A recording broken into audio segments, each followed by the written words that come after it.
In this lesson, I will explain to you the concept of random forest regressor. Before going to a start, I will give you the concept. So here I have made a very simple diagram for you. Suppose this is the tree structure, right?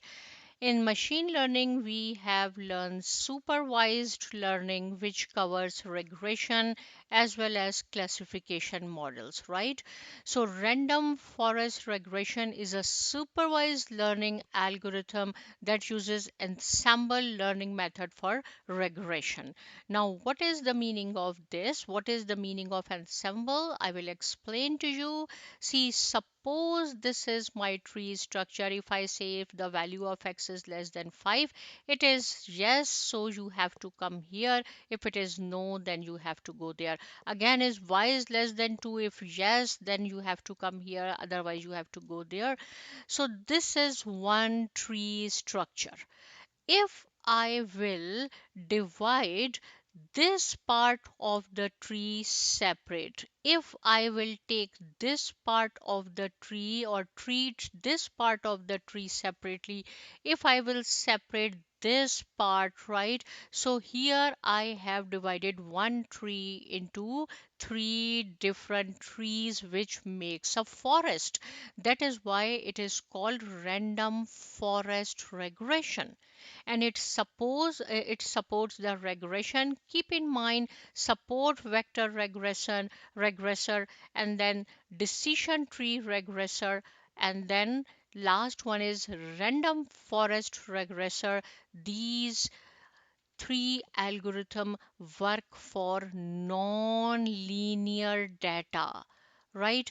We get curve when we will make when we will visualize it, we will get a curve, not the straight line. So this is very simple data here, right? We have divided into three different parts. So what actually they do, each tree predict different value. This one predict one value, this one will predict different value, this one will predict different value. Then at the end, we make the or we take the average or mean of all the values, and with the help of that values, we make our graph. Simple idea is this. So suppose we have this kind of tree. So see here, we can divide into this tree in this subset, or this tree or this tree, right? Separate, we will tree. This is very simple. Here is the complicated. That is why when we will divide into different trees, it is called the forest, random forest. And again, it's up to you. You can divide your one tree into 10 different trees, or 20 or 15, or whatever you want. So I will read it, and then I will explain the meaning of ensemble. So ensemble means that when we use different algorithm, it is called Ensemble, and we have to import from the sklearn. It is available on sklearn. So same concept we apply here. We divide our tree into three different parts, right? And then we take the average. That is why it is called the ensemble learning method for regression. A random forest operates by constructing several decision trees during training time and outputting the mean of the classes as the prediction of all the trees. Because each tree will predict different value, we will take the mean and we will draw a line. So same concept is written here. Now you can read this concept, and it's not clear, you can ask me. I hope that it will be clear. Now move on to our Jupyter notebook. Here I have written the libraries which we have to use, and you know very well these libraries. What are the steps? First of all, we have to import our data set, which is available in the form of CSV file. Then we have to make our variables x and y. Y is for dependent variable, x is for independent variable. This is the important thing what you have to import from sklearn. You have to ensemble. See, I told you import random forest regressor. After importing random forest regressor, you have to make the object. Then same steps we will fit our object, predict, graph, and score. So, okay, so here is our data set. I am going to execute it. This is the same data which we had used for support vector regressor as well as decision tree. So this is data, same thing. If you want to check the shape, here are the x and y variables. So on x-axis is the experience. This is 2D array. Y is the salary dependent variable, which is in the 1D array. Here you have to write down from sklearn.ensemble import random forest regressor. This is the class.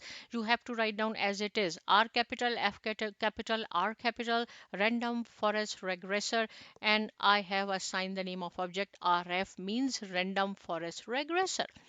This is the important thing. I will give you some homework here.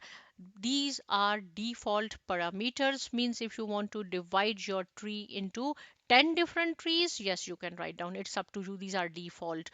See, random state is equal to 1. I had explained very well what is the meaning of random state. Your homework is that change these parameters, tune these parameters, make it 8 or 2 or 0 or 10, and then you can visualize your graph, because when you will involve, you will learn more. After making this object, you have to fit the object. Same thing, this is the object name, rfreg.fit_xy. I'm going to execute it, and you will see these parameters are here. Random underscore state is equal to 1. I had used 1. You can try 0 as well, right? N estimators means I want to divide my data into 10 trees. So here I have used this. Now I am going to visualize. So how you have to write down x and y, means whatever we have on x-axis, y-axis, color marker, x-axis with respect to x. So see dot predict function. This is our object name, dot predict with respect to x. These are our labels. When I will execute it, you will see it is a nice graph. Only this point, and this point, slight variance. Otherwise, it is okay. So I hope that it will be 98 or 99%. Is not 1. Our score will not be 1. Okay, let's see. So in order to enhance this, right, again, what we have to do, as I told you, right, that we have to enhance our graph. Exactly whatever we did in decision tree, I have written here np.arrange function. What it will do, I will execute it and show you here. See here. Now, what is the meaning of these two steps? It means that from this point to this point, in order to reach from this point to this point, we have two trees. We have two trees, right? Last time we had here the mean value, but this graph will show you how many trees you have between one subset to other subset, simply you can say, or from one tree to another tree, right? So we have two.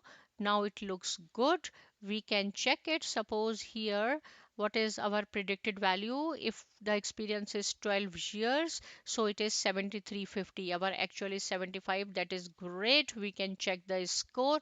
So a score is 99.5. That is also fine, right? So I hope the concept is clear. Random forest, support vector regressor, decision tree regressor, they work for non-linear data, right? And support vector will give us a little bit less prediction compared to random forest. Random forest will give us as accurate as possible our prediction. So please practice it, subscribe to my channel, and thanks for watching.